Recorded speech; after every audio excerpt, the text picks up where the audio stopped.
Hola, ¿cómo están? Soy Roy Torres y este es un nuevo episodio de ¿Qué rollo? El podcast, donde hablamos de los temas que te importan a ti y a tu ciudad. En la primera temporada de este podcast hablamos de los cuidados, una agenda urgente y profunda que cruza la vida de todas y de todos. Pero en este capítulo queremos abrir un espacio distinto, escuchar las voces de hombres que cuidan, que han hecho de esto una experiencia y parte de su vida personal, profesional o de su activismo.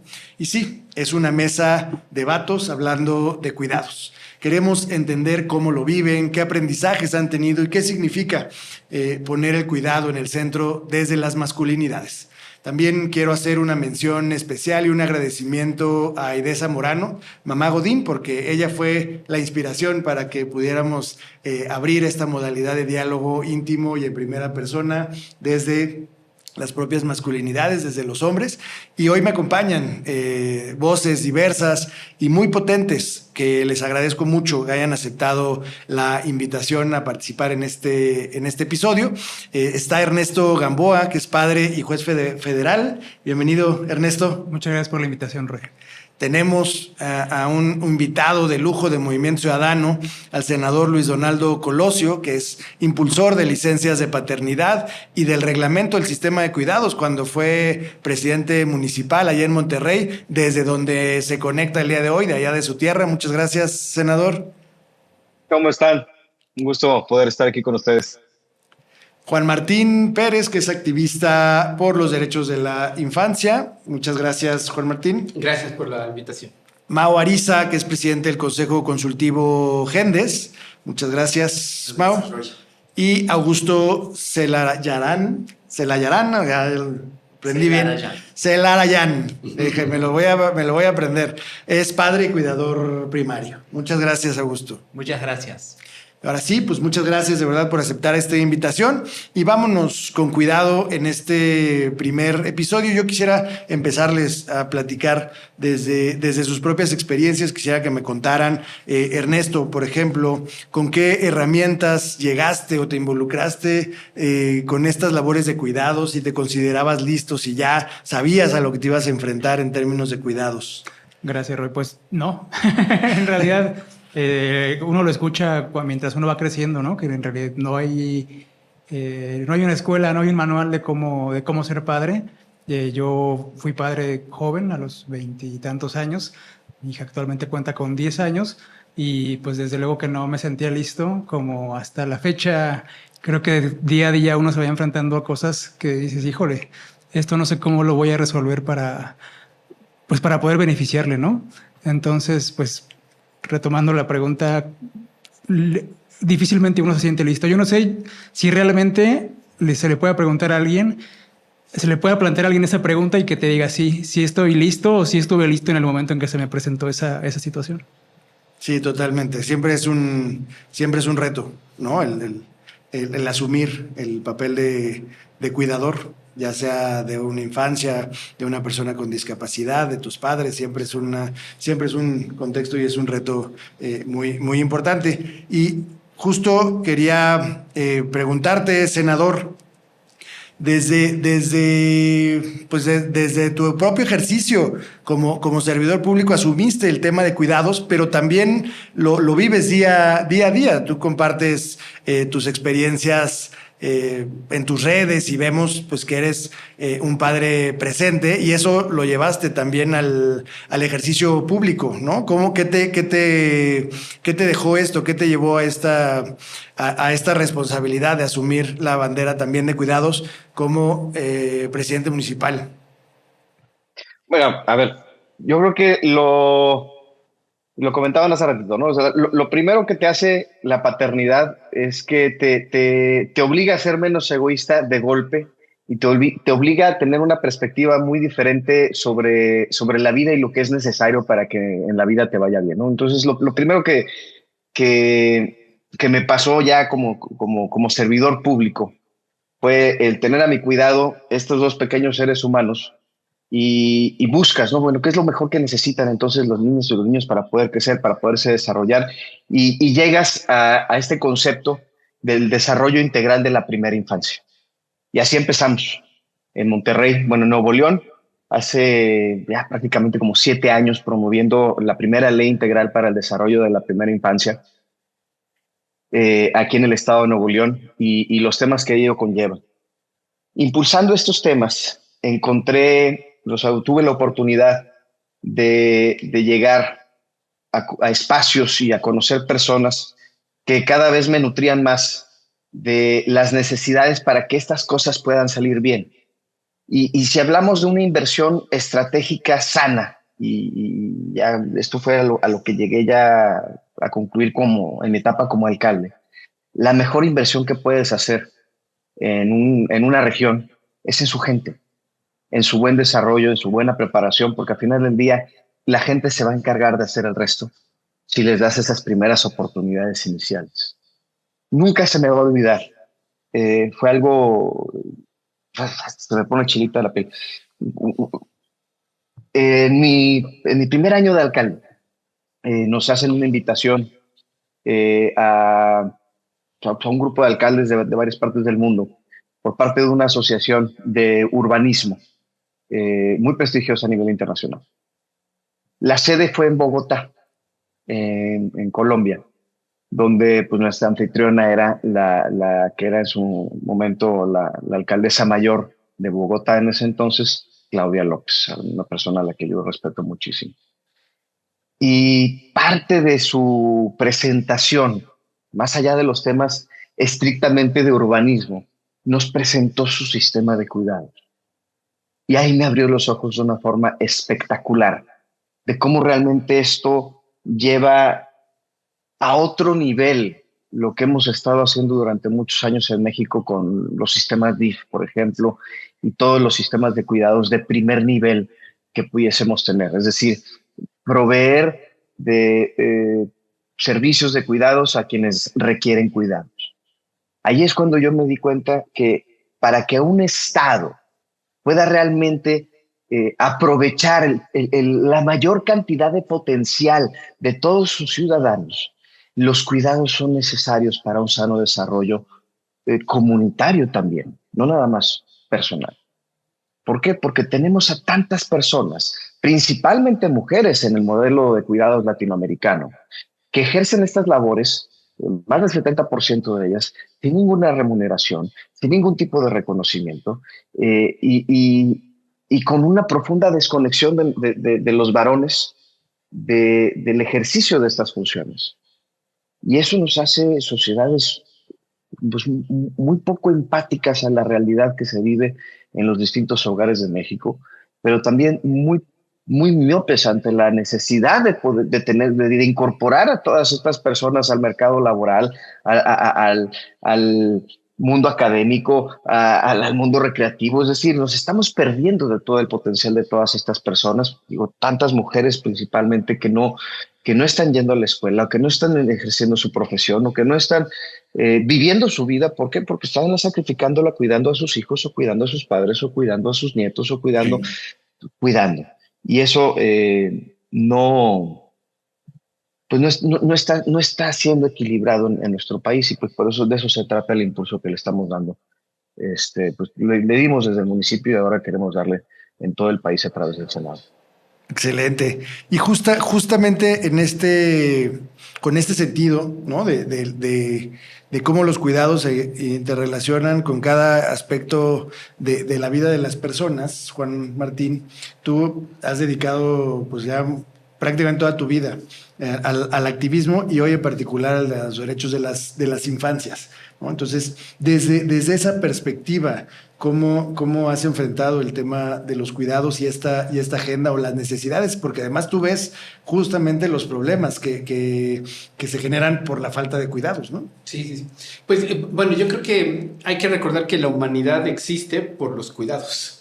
Y lo que ha sucedido en los últimos siglos, que nos hemos pues lo que conocemos como esta sociedad occidental, o expresamente patriarcal, pues ha quedado segmentado esta separación, y obviamente los hombres pues los faltan literal unos cuantos siglos para entender los cuidados, ¿no? O sea, porque estamos entendiendo que usar el cargador, llevarlos en la carreola, darles la papilla y ya por eso además nos los tomamos fotos en Instagram y nos aplauden y entonces nuestra pareja, nuestra compañera, que es la que hace más cuidados, no sale en Instagram ni le aplauden.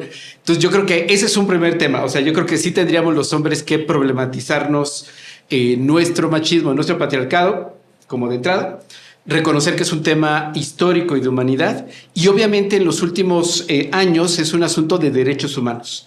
Y hay un principio que yo suelo insistir mucho cuando hablamos de derechos humanos y es la equivalencia humana. El artículo 1 de la Declaración Universal de los Derechos Humanos.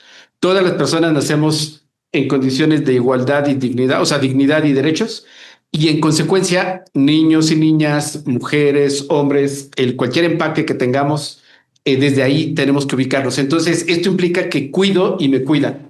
Y creo que ese es un poco de los temas de reciprocidad. Y buena parte de lo que enfrentamos, y lo comentaba Luis Donaldo ahora, con el tema de atención a primera infancia, la evidencia que tenemos en datos, particularmente el Banco Mundial, el Banco Interamericano de Desarrollo, es que incluso hay un premio Nobel que se ganó, el premio Nobel de Economía por estos estudios, por cada dólar que invierten los países en niños y niñas pequeños, cuando alcanzan los 18 años, recuperan $11. O sea, no hay mejor inversión en un país más que esto. Entonces, el gran problema es que, y aquí me parece que hay que problematizarlo en el otro apartado, es que la narrativa sobre la cual se está trabajando los cuidados es profundamente neoliberal y economicista.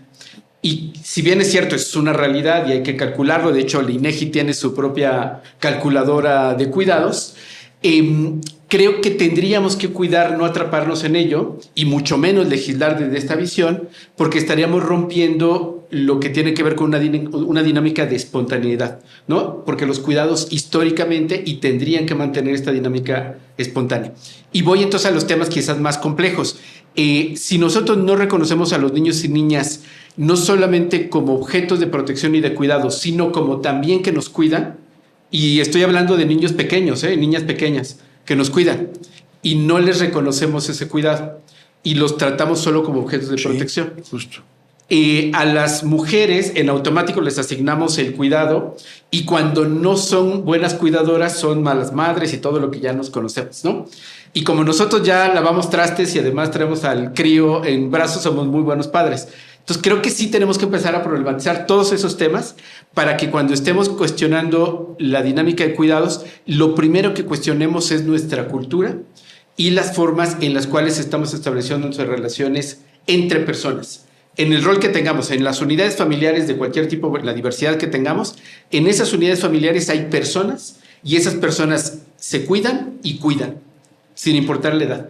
Y desde ahí creo que podemos empezar a problematizar, porque lo que yo veo con mucha preocupación, particularmente en Europa, en los debates que tenemos en México, es una lógica bastante economicista y ya creo que vamos a perder, o sea, de entrada, porque como saben ustedes, las leyes no cambian la realidad.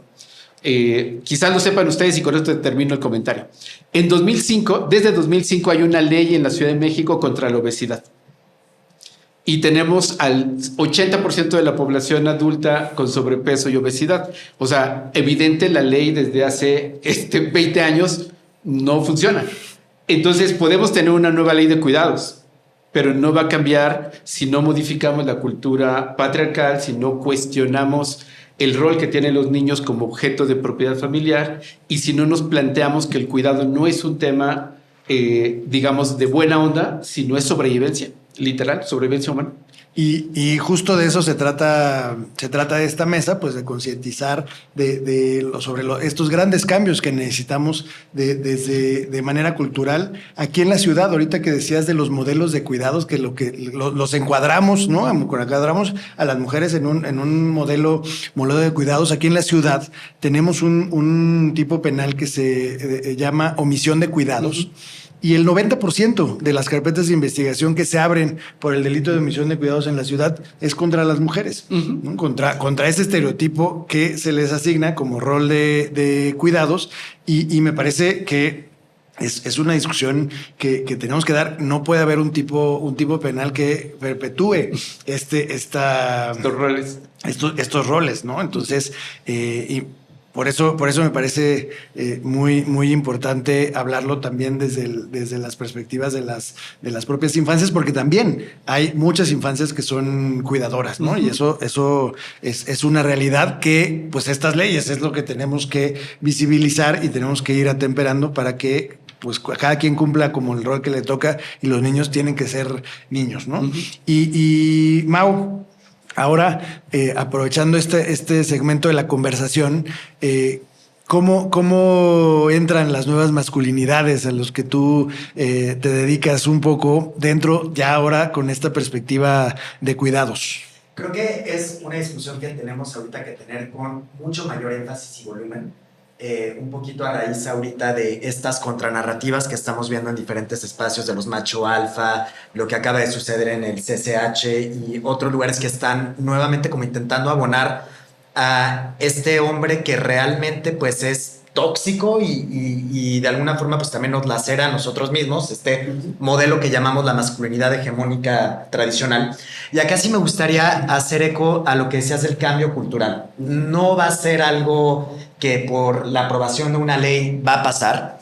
Tiene que haber una inversión muy importante por parte de toda la sociedad en su conjunto, de reconocer a los hombres también como cuidadores y entender que todas las experiencias de estos hombres van a ser distintas.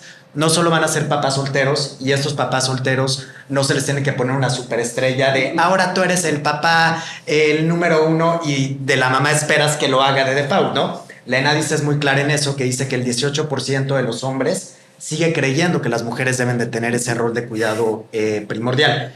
Y pues creo que las masculinidades y las nuevas masculinidades o masculinidades alternativas o masculinidades positivas, como le quieran llamar, tienen que apostar al tema de una narrativa de cuidados desde una perspectiva integral. Primero, cuidarnos, que es algo que no hacemos. El autocuidado. El autocuidado, exacto. Y ver que los cuidados en general también aterrizan la interseccionalidad. Ningún hombre lo vamos a vivir de alguna manera idéntica. Yo, por ejemplo, no soy papá, pero sí me toca cuidar a personas adultas, mayores. Entonces, ese es otro elemento que atraviesa el tema de cuidados. Y aún así, no me tengo que enfrentar a muchos laberintos institucionales que muchísimos hombres quizás sí lo tienen que hacer, ¿no? El hecho de tener que tener traslados de 3-4 horas para ir al trabajo y luego buscar a dónde van a dejar a sus hijos, a sus hijas, o tener que dejar a papás o adultos mayores en alguna clínica o en algún lugar de salud pública. Entonces creo que hay muchísimos debates que parten justo desde las masculinidades y cuidados.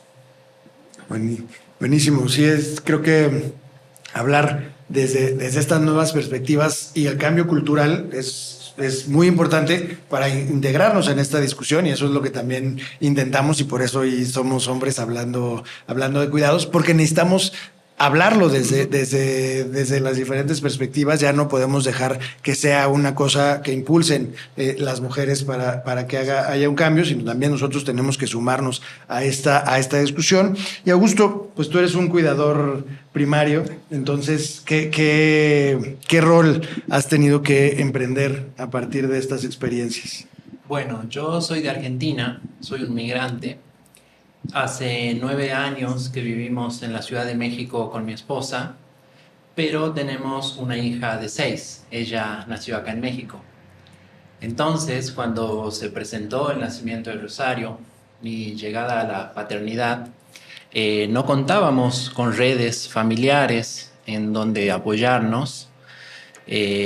También las circunstancias, no contábamos con recursos para buscar personas cuidadoras que asumieran esa responsabilidad.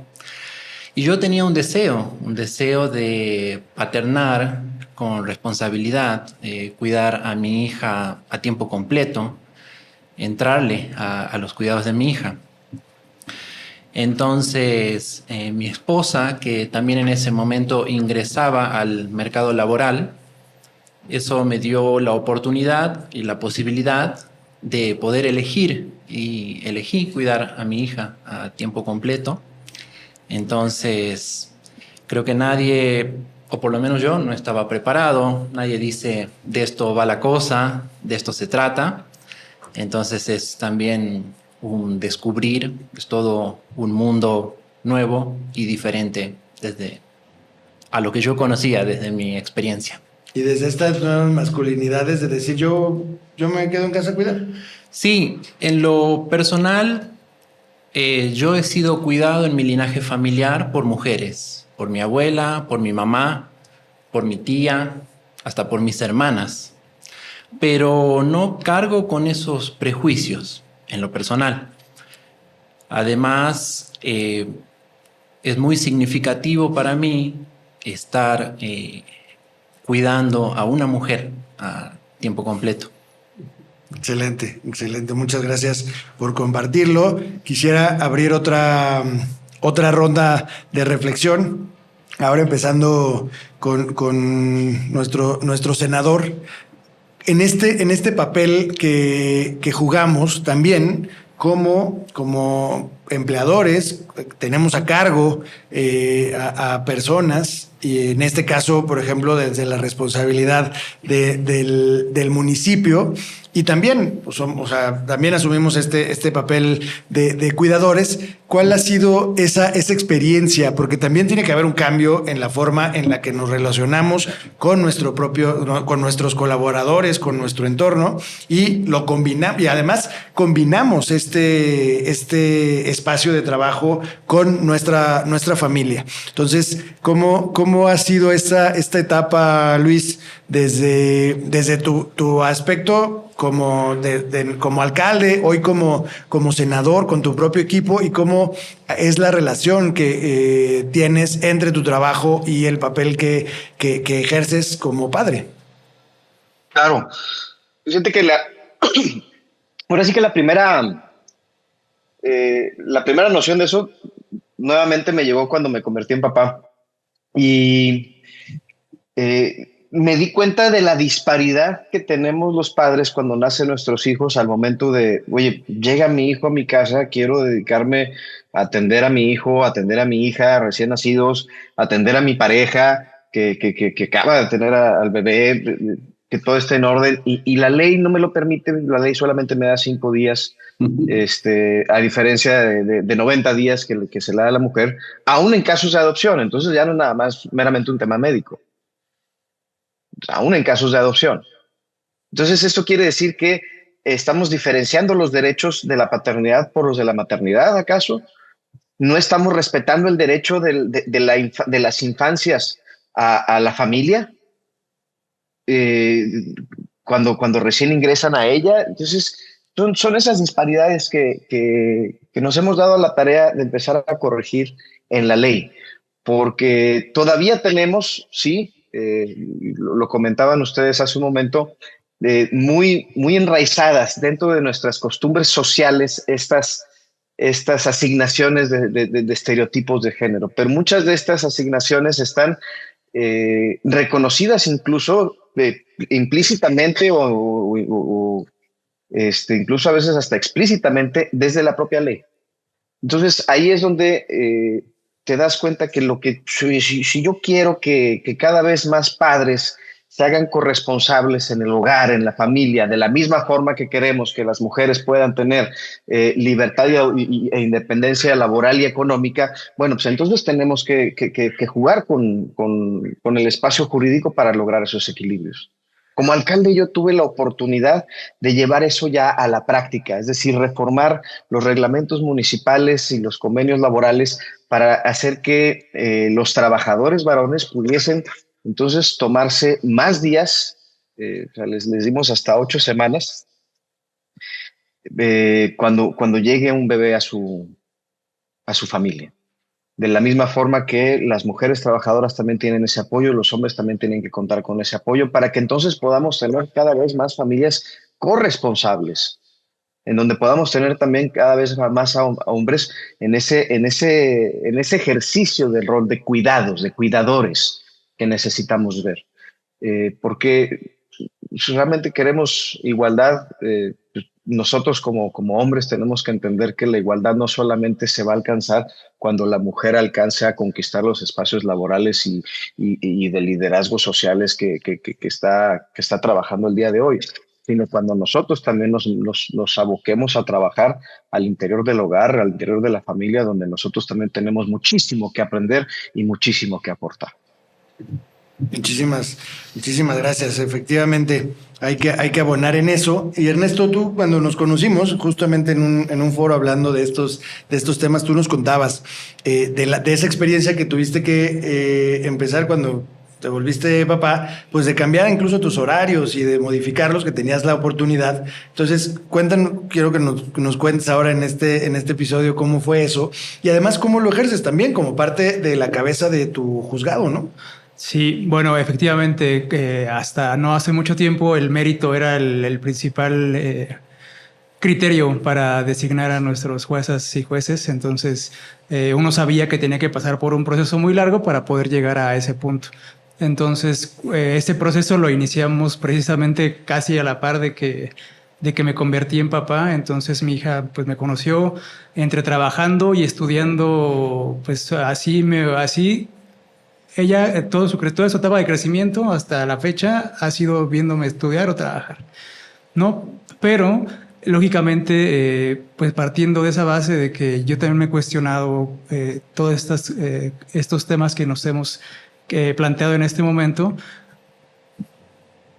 creo que no me quise limitar a que mi rol fuera como pues dice, ¿no? En este estereotipo de género de proveerle nada más. Cuidar no es nada más proveer, cuidar es estar, cuidar es enseñar, cuidar es muchas otras cosas. Y pues lógicamente yo todo este proceso lo traté de vivir con ella, estando con ella lo más pronto posible, adaptando mis horarios para que todas mis jornadas de estudio pudiera estar con ella mientras ella a la par estaba haciendo sus tareas, estaba escuchando sus cosas, viendo sus cosas. Y hasta la fecha trato de adaptar mis horarios, bueno, de hecho lo hago, adapto mis horarios del tribunal para poder trabajar estando junto con ella. A lo mejor no es el ideal, ¿no? Pero trato de estar siempre con ella. A partir de todos estos cuestionamientos que, como dice el senador, pues están incluso reconocidas este tipo de distinciones legalmente. No es nada más el tema de las licencias de paternidad. Hay cuestiones como la ley del seguro social que únicamente te reconoce el derecho a que tú como hombre puedas ingresar a tus hijos a una guardería del IMSS solamente si demuestras que ejerces la patria potestad sobre tu hijo o hija y solamente si demuestras que no hay nadie más que te lo pueda cuidar, ¿no? Cuestiones como las pensiones de viudez, que un hombre para que pueda tener derecho a una pensión de viudez respecto de una mujer tiene que acreditar que dependía económicamente de ella. Entonces, oye, y estos temas de los despidos injustificados también. Exactamente. En el tribunal hemos tenido, yo les comentaba en aquella ocasión, una cantidad muy grande de juicios en los cuales un hombre es despedido porque se ausenta de sus labores para poder cuidar ya sea a su esposa, a su hijo, a su hija, a sus papás. Y entonces la lógica, bueno, lo dijiste bien, este tipo de cuestiones todavía tiene una lógica muy neoliberal o muy economicista.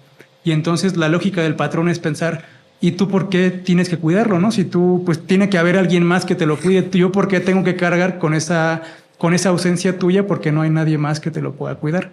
Entonces sí hay una gran cantidad de despidos porque una persona tiene que ausentarse en más de 3 ocasiones en un mes, ¿no? Que es una causal de despido para poder ejercer este tipo de cuidados.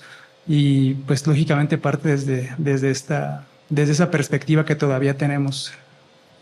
Sí, eso también me pareció bien interesante cuando comentaste la parte de lo que nos contaba el senador, de las licencias de paternidad, ahora los permisos de cuidados que también tenemos que integrarlos a la conversación, pero hay permisos para hombres, permisos para mujeres para dedicarse a la actividad de cuidado o el autocuidado, que también hay un tema ahí. Y Augusto, también desde tu propia organización interna con tu pareja, ¿cuáles han sido estos acuerdos que han permitido que esto funcione como familia? Bueno, yo me ocupo de los cuidados de Rosario como cuidador primario, cuidado de mi hija, y también de las tareas domésticas en el hogar. Mi esposa, se encuentra en el mercado laboral, entonces me ocupo la mayor parte del día de los cuidados de Rosario y en el tiempo compartido con mi esposa tenemos trabajos corresponsales, ¿no? Compartiendo las tareas. No ha sido difícil en lo personal llegar a estos acuerdos porque ya en mi relación de pareja ya habíamos separado bastante los roles. Entonces, con la llegada de mi hija fue una cuestión de deseos y circunstancias. Tenía deseo de cuidar a tiempo completo y circunstancias que nos llevaron a ese lugar, y por el trabajo en el mercado laboral de mi esposa, eso me permitió elegir cuidar a mi hija. Bien, muy bien. Sí, porque creo que esto también tenemos que ir incorporando en las conversaciones. Los cuidados, pues empezaron en el seno familiar y generalmente la conversación era, pues el hombre se iba a trabajar y la mujer se quedaba en la casa. Y hoy tenemos que empezar a generar estas nuevas discusiones, estos nuevos acuerdos de cómo compartir las tareas, cómo ser corresponsables en el hogar, en el cuidado de la familia, ¿no? Generalmente también luego cuando se enferma un familiar, pues entonces es la mujer la que se hace cargo. Si alguien cae en una discapacidad, pues también se asume ese rol. Y hoy creo que eso tiene que formar parte de las nuevas conversaciones, ¿no, Mau? Sí. Que se enfrentan desde los espacios, por ejemplo, en los que tú estás. Desde varios espacios, y aquí, por ejemplo, quiero hacer eco sobre dos elementos que ahorita comentabas. Primero, la discapacidad. Cuando hablamos generalmente de grupos poblacionales diversos, la discapacidad o la vemos como algo lejano, porque no nos atraviesa ya sea por una persona cuidadora o por un papá, mamá, etcétera, pero es de todos los grupos poblacionales al que estamos más próximos a llegar, porque está intrínsecamente también vinculada con los procesos de envejecimiento, ¿no? Y aún así, en muchos espacios, particularmente en el mercado laboral, pues como que todo esto se ve como algo lejano o todavía no me atraviesa, todavía no me toca. Y ahorita que platicaban sobre esta óptica mercantilista, pues también se tiene que ver que eventualmente va a llegar, ahora sí que el tiro por la culata.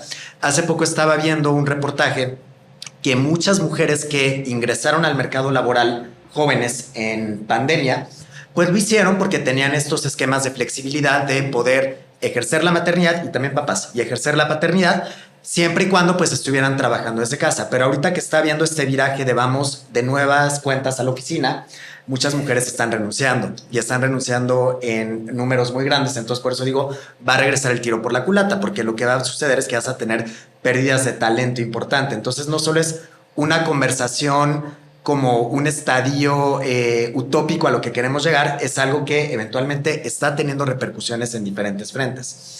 Y en México también es muy importante ver que sí hay legislación en América Latina que, por ejemplo, contempla el tema de emergencias familiares. Me parece que hay 6 países en la TAM que sí contemplan este tipo de licencias, y en México todavía no tenemos lo suficientemente madura esta discusión, ¿no? Pues hace no mucho se decía que nuestra legislación laboral, pues por ejemplo en los temas de las horas tiene 100 años la recomendación, y seguimos teniendo estas discusiones muy anacrónicas. Entonces un poco es hacer este llamado que si lo seguimos dejando ahí en lo oscurito, pues eventualmente va a venir repercutiendo en muchísimos frentes.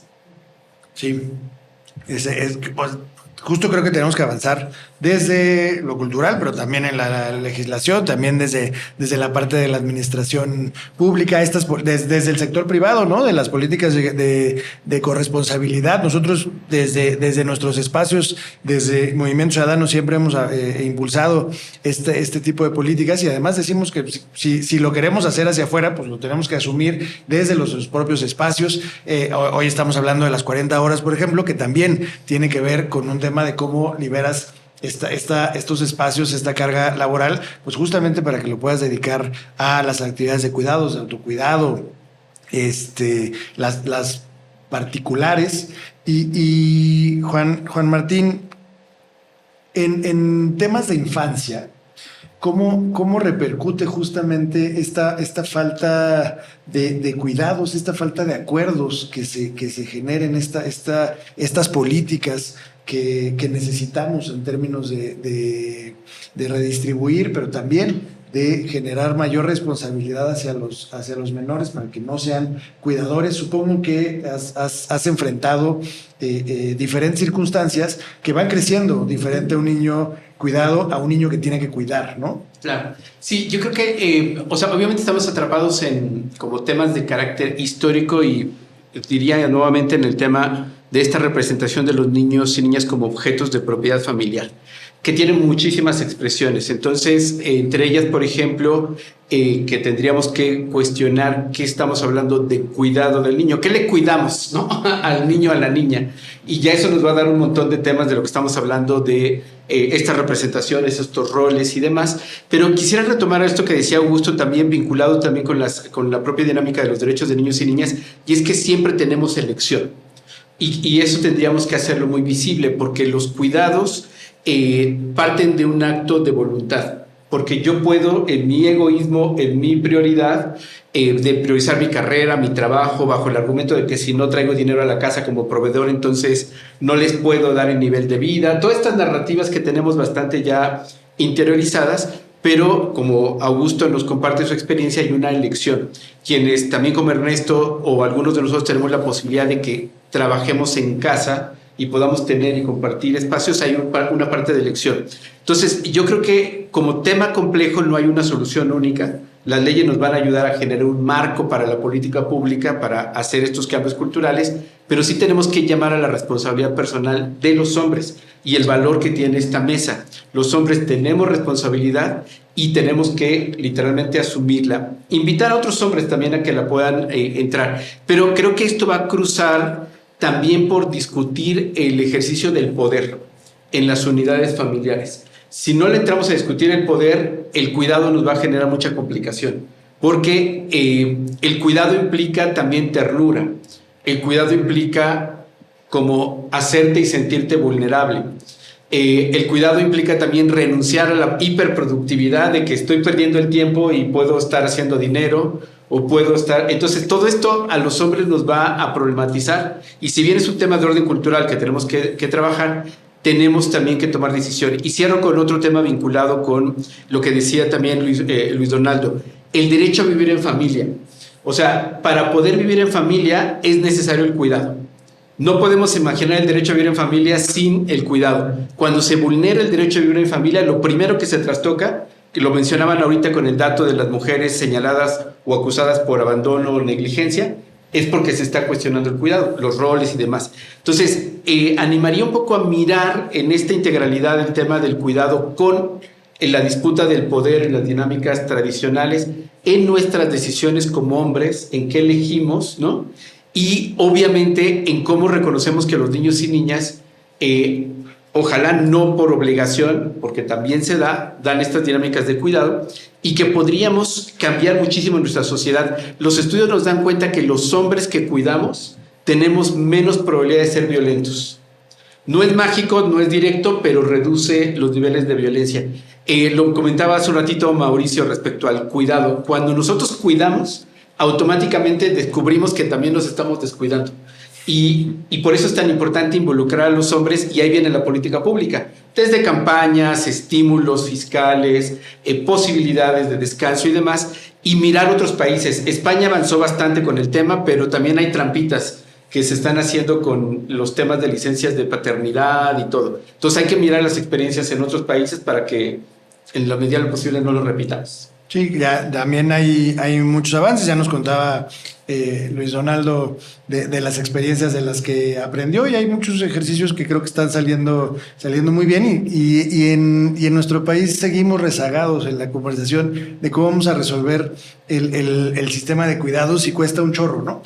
O sea, seguimos empantanados en que pues es impagable. Fíjate, termino un breve comentario sobre esto que es clave. Creo que esa es una trampa cuando hablaba de colocarle un tema económico, porque históricamente la humanidad se ha cuidado en comunidades. Entonces, esas comunidades, no solamente de nuestra familia extensa, nuestras vecinas, nuestros vecinos, y recordarán que al inicio del sexenio pasado desmantelaron las estancias infantiles, que eran redes de cuidado comunitario bastante espontáneos que se fueron profesionalizando y que rompieron lo que conocemos en otros ámbitos como el capital social de las comunidades, y tenemos que regresar a ello. Hay un adagio africano que lo habrán escuchado, y es que dicen que cuando la comunidad no cuidó a un niño, ese niño regresa, incendia la comunidad para recibir el calor que no recibió, haciendo alusión a los adolescentes en conflicto con la ley. Históricamente la humanidad se ha construido en comunidades. La unidad familiar patriarcal es más o menos reciente, está asociada al capital, a la propiedad de los cuerpos de las mujeres, de los niños, y eso tenemos que romperlo. Sí, definitivamente. Y hablando ya de lo que nos, de lo que nos toca, de lo que tenemos que hacer hacia adelante, quisiera preguntarte, Augusto, y es una pregunta también para toda la mesa, ¿cómo podemos seguir impulsando este cambio? ¿Cómo podemos incorporar a más hombres a la discusión? Como decía Juan Martín, ¿qué nos toca? ¿Tú crees qué nos toca desde nuestros espacios? Bueno, yo siento que tenemos que compartir nuestra experiencia. Aliento a más hombres a que se involucren en la corresponsabilidad, entrarle a los cuidados de las infancias, porque en lo personal ahí hay mucho aprendizaje de cómo cuidar una infancia. Es algo que no está escrito en ningún lado, incluso desde el linaje familiar, como mencionaba, uno es cuidado por mujeres y entonces siento que creo que se debe de compartir las experiencias y además de los aprendizajes, que es una experiencia de vida muy enriquecedora, que no se otorga en otro contexto más que siendo una persona cuidadora. Y además siento que los primeros años de esa infancia, el tiempo que le dedicas, el tiempo que le otorgas, que le das a tu hija, es algo irreemplazable en su vida. Es algo irreemplazable. Ernesto. Pues yo te diría que son dos cosas las que podemos hacer. La primera es introspección. Lo comentaba la vez que tuvimos oportunidad de platicar en el evento de Mamá Godín, que a mí desde que me hicieron llegar las preguntas detonadoras en aquella ocasión y pues también para este momento, a mí me hizo cuestionarme muchas cosas, ¿no? Y preguntarme, bueno, ¿y yo de esto qué tengo que decir? Y creo que es una pregunta que nos podemos hacer todos. ¿Yo de esto qué tengo que decir? ¿O qué es lo que he hecho? ¿Y qué es lo que puedo hacer en adelante? Y la segunda cosa es negociación. Negociación pues con todo este modelo que nos rodea, negociación con uno mismo, ¿no? De estas cuestiones de hiperproductividad, de no sentirme culpable por cuidar a alguien más y pensar que a cambio estoy dejando de hacer esta otra cosa. Entonces, mi respuesta concreta sería esas dos cosas, introspección y negociación, pero negociación completa con el entorno y con uno mismo. Mao, ¿qué nos toca? Yo creo que compartir y visibilizar a estos hombres que están ejerciendo los cuidados, porque no hay referentes allá afuera y el tener estas figuras visibles que cuiden, pues sí mandan un mensaje a hombres más jóvenes, ¿no? Por ejemplo, que se pueda también generar campañas en donde haya hombres enfermeros, por ejemplo, no solo mujeres enfermeras, que haya hombres maestros en educación preescolar, no solo maestras, todas estas, digamos, como vínculos o cognitivos que podamos hacer también hacia los cuidados. Y en un plano personal, entender que vamos la gran mayoría de los hombres, con independencia de nuestra orientación sexual, de lo que sea, vamos a entrar en algo que se llama el malestar masculino. Va a venir como una especie de disociación cognitiva en donde los mandatos de género, los roles, nos van a estar cuestionando un poco de lo que te choca, te checa. Y pues no caer ni en la frustración ni en los latigazos, porque tampoco se trata de ir por la calle de la amargura, sino justamente hacer estos ejercicios introspectivos que tú comentabas para a partir de ahí poder compartir con otros hombres, como tú decías, y se puede ir generando pues una comunidad y compartir saberes desde y a través de los cuidados. Juan Martín. Bueno, yo creo que tenemos que educar contra el machismo de manera urgente y empezar con niños y niñas. Porque estas cosas que ya se ha discutido mucho, tenemos que comprarle a nuestros hijos, hombres, muñecas y muñecos para que los cuiden. Ellos lo hacen de manera cotidiana, digamos, ¿no? Con las mascotas o los animales de compañía. Y ese tipo de cosas tenemos que alimentarlas. Y son desde esas pequeñas cositas que nosotros podamos, como se ha manejado aquí en la mesa, tomar la decisión personal. Y dice Richard Bassett en un texto maravilloso de Los Nuevos Hombres Buenos, también es una decisión tanto ética como estética. Y esto implica nosotros cómo nos queremos ver, ¿no? Y esto implica si vamos con bolsa a comprar el mandado con nuestros hijos e hijas, si nos asumimos con esta definición de otra forma de ser hombres, con el costo que eso va a tener. Pero va a ser mucho más fácil, lo hacemos en comunidad. Porque afortunadamente, y esto no es masivo tristemente, pero cada vez hay más hombres que no están, como dice Mauricio, cómodos con esta noción hegemónica y nos va a problematizar el poder. Pero quizás, y con esto termino el comentario, implicaría no pensar en lo hegemónico como la postal de la lotería del macho o del soldado, ¿no? O sea, que por cierto les recomiendo el podcast de Lotería Machirula de Cristian, que está súper bueno, para que lo vean. Pero bueno, no es esa noción hegemónica del típico borracho macho, no, lo hegemónico somos nosotros, estos que estamos en esta mesa. Y desde esa hegemonía, ¿qué nos falta cuestionarnos y qué es lo que podremos hacer diferente? Oye, senador, aprovechando este comentario de Juan Martín, tú estás hoy en el Senado en un lugar donde evidentemente el machismo sigue imperando, donde se cree que la lucha de poder es a cachetadas, ¿no? Y lo vimos hace unas semanas. Entonces, ¿cómo se puede enfrentar? Definitivamente no. Sí, pero justamente es un reflejo, ¿no? De lo que tenemos que enfrentar. Entonces, ¿cómo desde estos espacios crees que te puedas seguir haciendo un espacio para estas nuevas masculinidades, para la agenda de cuidados, para integrar a más hombres a la conversación? Precisamente quería yo comentar sobre este tipo de espacios en los que pues, el día de hoy tengo la oportunidad de estar y dos herramientas muy poderosas a las que tenemos acceso, precisamente en esta misión de normalizar los cuidados en la parte masculina, el replantearnos esa masculinidad productiva y propositiva hacia este nuevo siglo. Y son básicamente dos. El primero es la ley. Nuestra infraestructura normativa sí tiene un peso que al final del día también puede empujar a toda una sociedad, a toda una colectividad hacia un tipo de desarrollo, un mejor desarrollo, incluso un desarrollo psicológico, incluso si eso requiere un cambio de paradigma. Obviamente no va a ser algo que se dé de la noche a la mañana y obviamente habrá resistencia. Sin embargo, el plasmarlo en la legislación es un paso hacia la dirección correcta. ¿Por qué? Porque estás trazando la hoja de ruta, eso es lo que es la ley, de lo que el país debe ser y debe de seguir. Y por otro lado está el sistema educativo. Y no solamente dentro de los planes de estudio, sino también, y lo comentaban también hace ratito, en la forma en cómo le damos ese ejemplo a las siguientes generaciones de cómo conducirse hacia la mujer, en cómo conducirse hacia el interior de la familia, en qué tipo de expectativas se tiene a partir de ahora de los hombres que necesita México y de qué necesitamos aportar como varones a cualquier tipo de relación, desde las más personales hasta las más profesionales.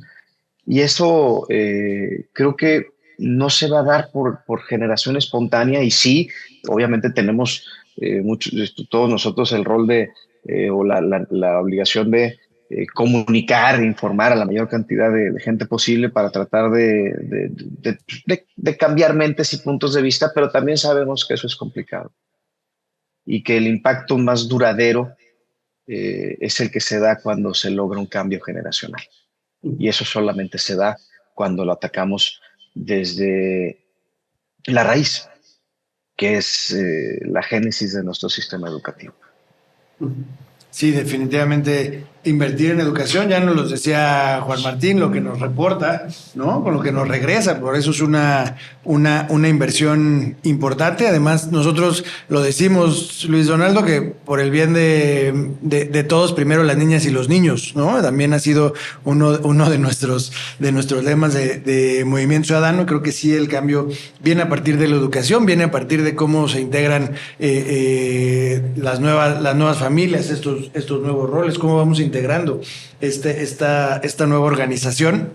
Vamos a cerrando ya esta mesa. Les agradezco de verdad muchísimo a todos su participación, que hayan aceptado este ejercicio de introspección, de compartir experiencias. Y siempre cierro estos episodios con una pregunta. Quisiera que nos contestaran en una frase, en una idea, con qué quisieran que se quedaran de este programa, quienes nos están viendo. ¿Con qué idea quisieran que se quedaran allá afuera? Augusto. Muy bien, a mí me gustaría quedarnos con esta idea. Soy las personas que me cuidaron. Yo estoy muy orgulloso del trabajo que hoy realizo, de ser un cuidador a tiempo completo de mi hija, y aliento a demás hombres, personas que entren a esto. Es algo que se descubre en el quehacer diario, es algo que da muchos aprendizajes, también hay renuncias propias, renuncias a tu tiempo de ocio, al desarrollo de tu profesión o lo que sea. Y también reorganiza tu vida, te interpela y te pone en lugares en los que no conocías. Ves a la sociedad y a la familia desde otro lugar. Muchas gracias, Juan Martín. Sí, yo me sumo un poco a esto que plantea Augusto en términos de cómo cambiamos también incluso la semántica, ¿no? Por ejemplo, en esta lógica que estoy cuestionando muy economicista y neoliberal del tiempo de calidad, ¿no? Como la hiperproductividad en la misma línea, cuando en realidad es tiempo de cuidado. Entonces, démosle más tiempo de cuidado a nuestros hijos y nuestras hijas, a nuestra pareja, a nuestra mamá, a nuestros amigos, amigas, y en automático el cuidado o el autocuidado vendrá con nosotros. Y al mismo tiempo, creo que tendremos que problematizarnos las unidades familiares, saliéndonos de la dinámica economicista a espacios de cuidado y de comunidad. Y eso implicaría la familia extensa. Y termino con quizás un tema de mucha preocupación, alerta mundial de hombres solos, ¿no? Hombres adolescentes y jóvenes solos. Y esa soledad no es solo de este momento, con el alto nivel de sufrimiento, pues todo el uso que se le está instrumentalizando a los grupos de derecha, sino que solo significa también alta probabilidad de suicidio y de morir solos, con todo lo que eso puede significar, alcohol, sustancias. Entonces nos conviene urgentemente, de verdad, cuidarnos en los contextos de familias y de redes de apoyo. Y eso se tiene que hacer, como decía Luis Donaldo, con leyes, con ámbitos institucionales, pero me gustaba mucho que decía hace un ratito Augusto, también es elegir. Y creo que los hombres podemos elegir hacerlo diferente. Muchas gracias, Ernesto. Pues a mí me gustaría cerrar con esa reflexión de que todos cuidamos, todos somos cuidados, todo el tiempo y en todos los contextos, ¿no? No nada más en nuestro espacio familiar, en nuestro trabajo, en sociedad, con nuestros vecinos. Entonces, si todo lo estamos haciendo y lo estamos recibiendo además esos cuidados todo el tiempo, creo que bien vale la pena cuestionarse si lo estamos haciendo bien o si lo podemos hacer, que seguramente sí, mejor, ¿no? Excelente, muchas gracias, Mau. Yo creo que una invitación a todos los hombres a que hagamos estos ejercicios introspectivos. Nadie va a tener una experiencia idéntica a la otra, eso es cierto. Pero de la manera en la cual vayamos haciendo introspecciones y vayamos normalizando lo cotidiano, que lo cotidiano tiene que ser el cuidar y el ser cuidado, es conforme vamos a avanzar a sociedades pues mucho más armónicas. Y finalmente a los hombres que ya lo están haciendo, pues una atenta invitación a que no estamos ayudando en casa, estamos haciendo lo que nos corresponde. Ya, justo, esa es una buena idea. Senador, ¿con qué nos quedamos? Para poder alcanzar la prosperidad que queremos y ser realmente la nación que nos hemos planteado ser, necesitamos entender que debemos trabajar sobre tres cosas o sobre tres frentes. Igualdad en el entorno laboral, corresponsabilidad en el hogar y la familia, y un sistema de cuidados que nos ayude a mujeres y hombres a alcanzar estos estándares. Pues vamos a trabajar por esas tres. Excelente, pues muchísimas gracias. De verdad, hoy escuchamos algo que pocas veces se dice en público, que pocas veces lo vemos, que los hombres también cuidan, que aprenden en el camino, que enfrentan prejuicios, pero que al mismo tiempo encuentran en el cuidado una de las experiencias más transformadoras de la vida, ¿no? Pero también sabemos que es una agenda pendiente y que hay que reconocer que hoy esta carga la llevan en su mayoría las mujeres, pero los cuidados son más que eso, son más que una agenda, es justicia social, es igualdad, es futuro, y por eso involucrar a los hombres es indispensable para que esto sea una agenda de todas y de todos. Muchísimas gracias de verdad otra vez a todos quienes aceptaron participar en esta mesa, por compartir desde lo personal y desde lo colectivo, y también a ustedes por escucharnos en este espacio. Yo soy Roy Torres y esto fue ¿Qué rollo? El podcast, donde hablamos de los temas que te importan a ti y a la ciudad. Y recuerda que puedes escuchar ya todos los episodios de la primera temporada completa en YouTube, y no olvides suscribirte, darle like y compartir, y nos escuchamos ya muy pronto en el próximo episodio. Vámonos con cuidado.